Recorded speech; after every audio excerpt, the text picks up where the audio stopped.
नमस्कार मंडळी, मस्तपैकी रेडी होऊन मी निघाली होती. आता मी कुठे निघाली? आय नो तुम्हा सर्वांना प्रश्न पडलेलाच असेल, तर चला सांगते. काही दिवसापूर्वी मी जस्ट रील स्क्रोल करत होती आणि त्यानंतर माझ्यासमोर राणीची बाग आली.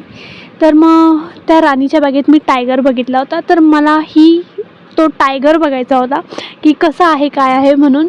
मग म्हटलं चला आज काहीही करून राणीची बाग फिरून येऊया. तिथे मस्तपैकी जाऊन व्हिजिट करूया की कुठले कुठले प्राणी आहेत, काय काय आणि कसं आहे.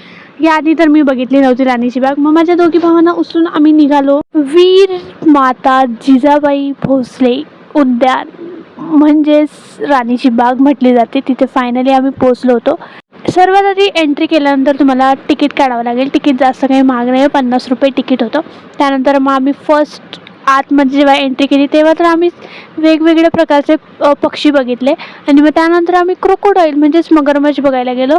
पण ती मगर एवढी आळशी होती माझ्यासारखी की ती हलायलाही तयार नव्हती.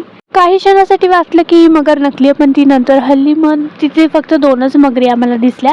त्यानंतर आम्ही जपानी उद्यान, जपानीज गार्डनमध्ये गेलो. तिथेही छानपैकी फोटोशूट केला. आणि एवढी गर्दी कशासाठी आहे तर तुम्हाला सांगते. या टायगरची एक झलक बघण्यासाठी लोक एवढे वेडे होत होते, एवढे डेंजर ओरडत होते ना की काय सांगू. खूप दिवसांपासून इच्छा होती की टायगर बघायचा, टायगर बघायचा. एवढ्या गर्दीत मला कुठेतरी जाऊन एक छानपैकी जागा भेटली आणि तिथे जाऊन मला हा टायगर बघायला भेटला. खूप आनंद झाला. पुढे काय झाले तुम्हाला नेक्स्ट व्लॉगमध्ये बघायला भेटेल. तोपर्यंत बाय.